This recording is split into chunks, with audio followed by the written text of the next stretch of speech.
नमस्कार, माझं नाव अभिषेक पांचाळ आणि तुमचं स्वागत आहे माझ्या यूट्यूब चॅनलवरती, जिथे आपण सिडको आणि म्हाडा लॉटरीबद्दल व्हिडिओ बनत असतो. तर मी तुम्हाला सांगितलं होतं मी काही लोकेशन जे आहेत ते कव्हर करणार आहेत. तुम्हाला कासरवडवली, ठाणे या ठिकाणचे काही लोकेशन दाखवणार होतो, पण अनफॉर्च्युनेटली टाइम कन्स्ट्रेंट असल्यामुळे मला तो व्हिडिओ बनता नाही आले. आणि त्यासाठी तुम्हाला एक कंबाईन व्हिडिओ बनत आहे, ज्यामध्ये तुम्हाला कोणत्या कोणत्या लोकेशनला प्रेफरन्स द्यावं ह्याबद्दल एक गायडन्स करणार आहे. तर बऱ्याच लोकांनी याबद्दल रिक्वेस्ट केली होती की तुम्ही टॉप 5 लोकेशन्स किंवा टॉप 10 लोकेशन सांगा, आणि तोच आपण या व्हिडिओमध्ये आज बघणार आहोत. तर सर्वात आधी काही लोक एक गोष्ट विचारतात की कोणत्या लोकेशनला अप्लाय करावं, आणि लोक ब्लाइंडली एक स्ट्रॅटेजी सांगतात की तुम्ही घनसोलीला अप्लाय करा, पारसिक नगरला अप्लाय करा. तर बघा, ही स्ट्रॅटेजी आहे ती चुकीची स्ट्रॅटेजी आहे. तर तुम्ही अशा प्रकारे अप्लिकेशन केलं तर नक्कीच तुम्ही एका प्रकारे घर जे आहे ते तुमच्या नशिबावर टाकत आहे, की नशिबात असेल तर घर लागेल, नसेल तर नाही लागणार. म्हणजे असं झालं आहे की असेल माझा हरी तर देईल खाटल्यावरी. तर अशा प्रकारचं काही गोष्ट होऊन जाते ही. तर त्यामुळे तुम्हाला एक वेल प्लॅन स्ट्रॅटेजी तुम्ही जर फॉर्म केली तर नक्कीच तुम्हाला घर लागण्याचे चान्सेस जे आहेत ते बरेच जास्त वाढतात. आणि त्या सर्व स्ट्रॅटेजी आपण आज या व्हिडिओमध्ये बघणार आहोत. त्यामुळे कोणतंही लोकेशन कोणत्या ठिकाणी अप्लिकेशन करावं हे असं ब्लाइंडली तुम्ही अप्लाय करू नका की घनसोलीला अप्लाय केलं, पारसिक नगरला अप्लाय केलं. ह्या स्ट्रॅटेजी डिपेंड आहे तुमच्या दोन गोष्टीवरती. तर पहिली जी गोष्ट आहे की तुम्हाला डिपॉझिट भरण्यासाठी तुमच्याकडे अमाऊंट किती रेडी आहे. फॉर एक्झाम्पल माझ्याकडे समजा 1 लाख रुपये आहेत आणि LIG कॅटेगरीमध्ये जर मी आहे तर अशा केसमध्ये मी 10 अप्लिकेशन करू शकतो. त्याचप्रकारे दुसरं डिपेंड आहे की तुम्हाला घराची गरज किती आहे, की तुम्हाला घर लागलं पाहिजेच पाहिजे, की तुम्हाला घर लागलं नाही लागलं तरी चालेल. ह्या दोन गोष्टीवर डिपेंड आहे की तुम्ही कोणत्या लोकेशनला अप्लिकेशन करावं, आणि त्या सर्व डिटेल्स आहे, डिटेल्स डिस्कशन आपण या व्हिडिओमध्ये करणार आहोत. तर सर्वात पहिलं आपण बघूया की सर्वात बेस्ट लोकेशन कोणतं आहे. तर हे लोकेशन सांगण्याआधी मला एक गोष्ट क्लिअर करायची आहे की बघा, मी सर्व लोकेशन बघितले नाही आहेत. मी एक ऑनलाईन रिसर्च केला होता, त्यानुसार मी काही लोकेशन शॉर्टलिस्ट केले होते की जिथे मला वाटलं की लोकेशन चांगले आहेत आणि ते लोकेशन कन्सिडर करू शकतो, आणि त्याच ठिकाणी फक्त मी लोकेशन व्हिजिट केलेलं होतं. तर अशा केसमध्ये काही अजून लोकेशन असतील तर तुम्हाला ते लोकेशन माहिती असतील, तिथला एरिया माहिती असेल तर नक्की तुम्ही ते प्रोजेक्टही कन्सिडर करू शकता. पण जर तुम्हाला माहिती नसेल तर तुम्ही हा व्हिडिओ ॲज अ रेफरन्स करू शकता आणि त्या लोकेशनला तुम्ही अप्लिकेशन करू शकता. तर मी माझी लिस्ट सांगणार आहे, ज्या लोकेशनला मी व्हिजिट केलं आहे तेच लोकेशन मी मेजरली हा व्हिडिओमध्ये सांगणार आहे. तर सर्वात पहिलं जे आपलं लोकेशन असणार आहे ते आहे घनसोली. तर तुम्ही घनसोली या ठिकाणी अप्लिकेशन करू शकता. घनसोलीमध्ये इव्हन तो प्रोजेक्ट 3 आहेत, पण टोटल संकेत क्रमांक जे आहेत ते 8 आहेत. तर त्यामध्ये 2 BHK आणि 1 BHK फ्लॅट्स अवेलेबल आहेत. आता घनसोलीमधल्या तिन्ही लोकेशन चांगले आहेत, तुम्ही तिन्ही ठिकाणी अप्लिकेशन करू शकता. आता हे कोणाला अप्लिकेशन करायचं आहे ते लक्षात घ्या. पहिली कंडिशन बघूया की समजा माझं डिपॉझिट भरण्यासाठी मला काही लिमिट नाही आहे, मी 10, 20, 30 अप्लिकेशन कितीही करू शकतो. तर अशा केसमध्ये तुम्ही घनसोलीच्या सर्व प्रोजेक्टना अप्लिकेशन करू शकता. सेकंड केस बघूया की बघा, माझ्याकडे अमाऊंट लिमिटेड आहे. फॉर एक्झाम्पल मी 5 अप्लिकेशन करू शकतो, पण मला घर लागलं काय नाही लागलं का तरी चालेल. तर अशा केस जर तुम्ही असाल तर तुम्ही अशा केसमध्ये घनसोली या लोकेशनला अप्लिकेशन करू शकता. घनसोलीमध्ये तुम्ही 2-3 प्रोजेक्ट सिलेक्ट करा आणि त्याच्यामध्ये अप्लिकेशन करू शकता.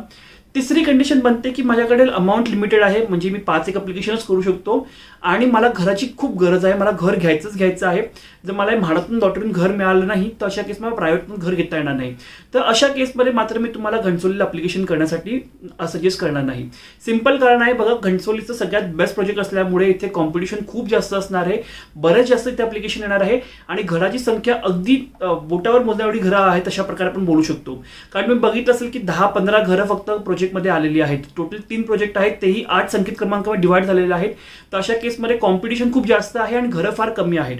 त्यामुळे एका प्रकारे नशिबावर टाकल्यासारखं होऊन जाणार आहे. तर तशा केसमध्ये तर तुम्हाला घर हवं आहे, आणि माझं डिपॉझिटचं लिमिटेशन आहे की मी ठराविक अप्लिकेशन करू शकतो. तर अशा केसमध्ये तुम्ही घनसोलीचं अप्लिकेशन अवॉइड करा. हां, मला घराची खूप गरज आहे पण मला डिपॉझिटचा काही प्रॉब्लेम नाही आहे, मी 10, 20, 30 अप्लिकेशन करू शकतो. तर अशा केसमध्ये मात्र तुम्ही अप्लिकेशन घनसोलीला करू शकता. आता ही जी पहिली केस आहे की माझ्याकडे डिपॉझिटला कोणतेही लिमिट नाही आहे, हे तुम्ही सर्व प्रोजेक्टना, मी जेही प्रोजेक्ट सांगणार आहेत सर्व प्रोजेक्टमध्ये तुम्ही अप्लिकेशन करू शकता. त्यामुळे ती पण केस डिस्कस करणार नाही आहोत. फक्त ज्या 2 केसेस आहेत की डिपॉझिट लिमिटेड आहे, घराची गरज नाही आहे, पण डिपॉझिट लिमिटेड आहे आणि घराची गरज आहे, तर ह्या 2 आपण केसेस फक्त डिस्कस करणार आहोत. आणि घनसोलीमध्ये तरी पण एक सिक्वेन्स बनवायची म्हटली तर सर्वात पहिला जो प्रोजेक्ट मी रेकमेंड करेन तो आहे सनबेरी प्रोजेक्ट. सेकंड जो आहे जुई सेरेनिटी प्रोजेक्ट आहे, आणि थर्ड जो आहे तो तुमचा आहे Bhairav project. Bhairav project last होण्याचं एकच कारण आहे की 1 BHK फ्लॅट आहे.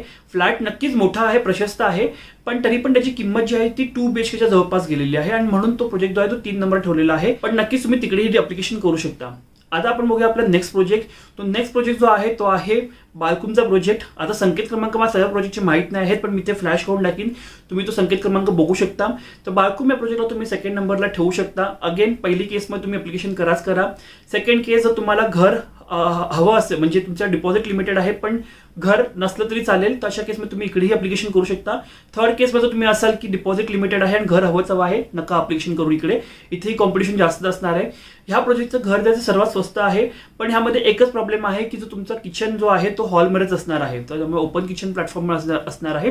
तर तुम्हाला हे चालत असेल तरच तुम्ही या ठिकाणी अप्लिकेशन करा, अन्यथा तुम्ही दुसरं लोकेशन बघू शकता.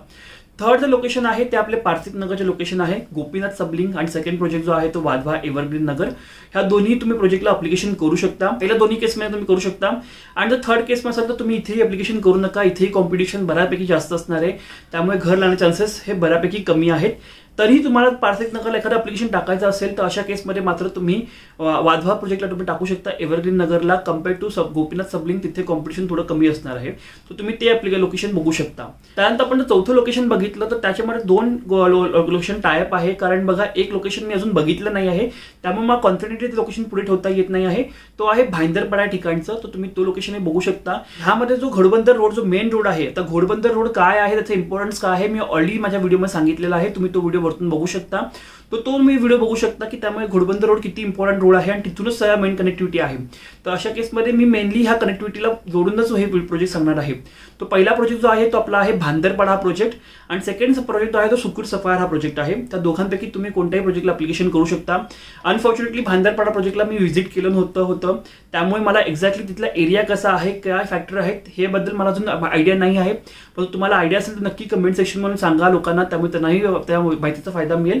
पण सुकूर सफायर मात्र नक्कीच एक चांगला प्रोजेक्ट आहे, साधारणतः 300 मीटर आतमध्ये आहे मेन रोड पासून, आणि तो एक खूप चांगला प्रोजेक्ट होऊ शकतो, तर तुम्ही तिकडे अप्लिकेशन करू शकता. अगेन जर तुम्हाला लिमिटेड अप्लिकेशन असतील आणि तुम्हाला घराची खूप गरज असेल तर सुकूर सफायर एक प्रोजेक्ट आहे जिथे तुम्ही अप्लिकेशन करू शकता. कारण इव्हन तो प्रोजेक्ट फार चांगला आहे पण त्याला एवढी कॉम्पिटिशन नसणार आहे, आणि त्याचं मार्केट रेटपेक्षा घरांची किंमत जी आहे ती तेवढी कमी नाही आहे जेवढे बाकी प्रोजेक्टसाठी आहे. तर नक्की तुम्ही हा एक प्रोजेक्ट कन्सिडर करू शकता. त्यानंतर पुढचा आपण प्रोजेक्ट बघितला तो आहे ओरविया प्रोजेक्ट. ओरविया प्रोजेक्टला तुम्ही नक्की अप्लिकेशन करू शकता जर तुमचं बजेट लिमिटेड आहे, आणि तुमचं बजेट लिमिटेड आहे पण तुम्हाला घर हवं नसेल, लागलं नाही लागलं दोन्ही केस चालत असेल तर अशा केसमध्ये तुम्ही अप्लिकेशन करा. पण तुमचं लास्ट कंडिशन असेल तर त्यामध्ये मात्र तुमचं अनालिसिस करा की तुम्हाला इथे अप्लिकेशन करायचं आहे की नाही. बाकी कुठलं लोकेशन तुम्ही कन्सिडर करता त्याच्यावरती डिपेंडंट राहील.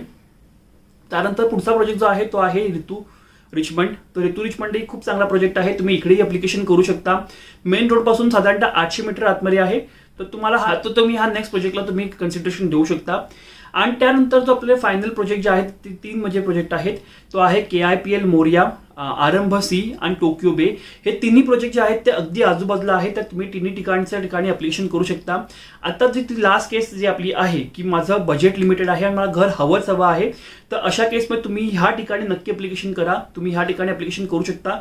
जर तुम्हाला ठाण्यामध्येच घर हवं असेल, तर तुम्हाला ठाण्यामध्ये घर नसलं किंवा कुठेही घर असलं तर चालत असेल तर अशा केसमध्ये दिवाळा ठिकाणीही काही लोकेशन आहेत, ते लोकेशनचे तुम्ही कन्सिडर करू शकता. कारण बघा जेवढी किंमत मार्केट रेटपेक्षा कमी असणार आहे तेवढंच कॉम्पिटिशन तिकडे जास्त असणार आहे. तर दिव्या या ठिकाणी इव्हन द प्रोजेक्ट खूप चांगले आहेत आणि मार्केट रेटपेक्षा किंमत थोडी कमीही आहे, पण तरी पण ती जो गॅप आहे मार्केट रेट आणि याच्यामधला जो गॅप आहे तो फारसा मोठा नाही आहे, पण तुम्हाला एक चांगलं मोठं घर मिळत आहे. तर तशा केसमध्ये तुम्ही दिवा हा लोकेशनलाही कन्सिडरेशन देऊ शकता. तर मी त्याबद्दल लोकेशन बघितलं नाही आहे किंवा व्हिडिओ तर माहित नाही आहे, तर तुम्ही बाकीचे युट्यूबर्स आहेत त्यांचे व्हिडिओ बघून त्याचा रेफरन्स घेऊन तुम्ही त्याबद्दल एक डिसिजन घेऊ शकता. तर एक शॉर्टमध्ये सांगायचं झालं तर तुमचं बजेट लिमिटेड नाही आहे, तुम्ही किती अप्लिकेशन करू शकता. तर तुम्ही हे जे प्रोजेक्ट जेही सांगितले त्या सगळ्यांना अप्लिकेशन करू शकता. तुमचं बजेट लिमिटेड आहे म्हणजे बजेट तुम्हाला आहे पण तुम्हाला घर मिळालं नाही मिळालं ते चालेल, तर अशा केसमध्ये पहिले 3-4 लोकेशन सांगितले तुम्ही त्या ठिकाणी अप्लिकेशन करू शकता. तिसरी जी केस आहे की तुम्हाला बजेट लिमिटेड आहे पण तुम्हाला घर हवंच हवं आहे, तर अशा केसमध्ये पहिले 3-4 प्रोजेक्ट आहेत ते तुम्ही अगदी अवॉइड करून चला. सुकूर सफायर या ठिकाणी तुम्ही एक अप्लिकेशन करू शकता. त्यामध्ये सुकूर सफायर एक चांगलं लोकेशन आहे. सेकंड प्रोजेक्ट जो आहे तो आरंभ सी, टोकियो बे आणि KIPL मोरिया, ह्या तिघांपैकी तुम्ही कोणताही एक प्रोजेक्ट बघा. यासाठी तुम्हाला एक शॉर्ट ट्रिक देतो की तुम्ही आता बघा ही फुल प्रूफ ट्रिक नाही आहे पण नक्की तुम्हाला असं काम होऊन जाईल की कोणत्या प्रोजेक्टच्या व्हिडिओला किती व्ह्यूज आलेले आहेत, त्यावरून तुम्हाला कळून जाईल की कॉम्पिटिशन कुठे जास्त आहे, की टोकियो बेला जास्त आहे, सुकूर सफायरला असं आहे की आरंभ सीला जास्त आहे. तर तिकडून तुम्ही एक अंदाजा घेऊन त्या तिघांपैकी एका प्रोजेक्टला अप्लिकेशन करू शकता. आणि बाकी जे तुमचे अप्लिकेशन्स आहेत ते मोघरपाडा या ठिकाणी किंवा विरार या ठिकाणी किंवा डिवा या ठिकाणी तुम्ही अप्लिकेशन करू शकता. तर ही एक सिंपल स्ट्रॅटेजी आहे जेणेकरून तुम्हाला घर आणि चान्सेस जे आहेत ते वाढणार आहेत. तर काही प्रश्न असतील तर तुम्ही कमेंट सेक्शनमध्ये विचारू शकता, त्याचं उत्तर मी लवकरच प्रयत्न करीन. धन्यवाद.